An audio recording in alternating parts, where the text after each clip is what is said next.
ભરૂચ જિલ્લાના ઝઘડિયા તાલુકાના નવાગામ કરારવેલ નજીક શ્રમજીવી પરિવારની 10 વર્ષની બાળકી પર દુષ્કર્મની ઘટના સામે આવી છે। સમગ્ર ભરૂચ જિલ્લામાં ચકચાર મચી જવા પામી।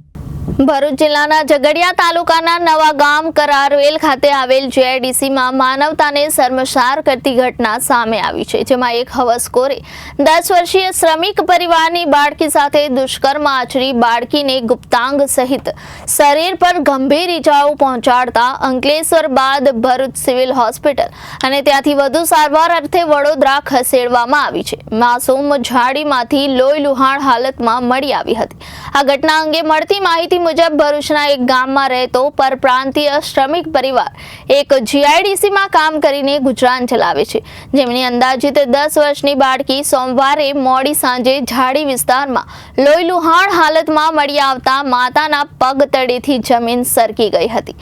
આ દરમિયાન જાણવા મળ્યું હતું કે આ બાળકી સાથે તે જ વિસ્તારમાં રહેતા નરાધમે અમાનુષી દુષ્કર્મ આચર્યું હોવાની ઘટના બની છે। આરોપી બાળકી સાથે દુષ્કર્મ આચરતા તેના ગુપ્તાંગમાં ગંભીર ઇજાઓ પહોંચી છે, જેને પગલે તેને તાત્કાલિક ઓપરેશન થિયેટરમાં લઈ સારવાર હાથ ધરાઈ હતી, જ્યાં તેની હાલત વધુ ગંભીર બનતા વધુ સારવાર હેઠળ વડોદરા ખસેડવામાં આવી છે। ઘટનાની જાણ થતાં ઝઘડિયા પોલીસના અધિકારીઓ સહિત અંકલેશ્વર ડીવાયએસપી ડોક્ટર કુશલ ઓઝા પણ સિવિલ હોસ્પિટલમાં દોડી આવ્યા હતા, જેમણે ઘટના અંગે તેમણે જણાવ્યું હતું કે ભરૂચની ઝઘડિયા જીઆઈડીસીમાં એક શ્રમિક પરિવારની બાળકી સાથે દુષ્કર્મની ઘટના બનેલી છે। તેને ભરૂચ સિવિલ હોસ્પિટલમાં સારવાર આપીને વધુ સારવાર અર્થે વડોદરા ખસેડવામાં આવી છે। હાલમાં પોલીસે બાળકીની માતાનું નિવેદન નોંધી હવસખોર આરોપીને ઝડપી પાડવાના ચક્રો ગતિમાન કર્યા છે।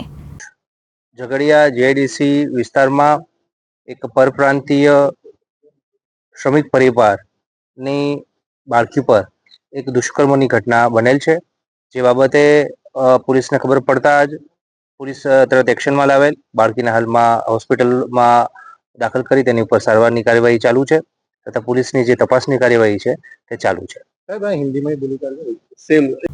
Bureau report Janadesh news Bharuch.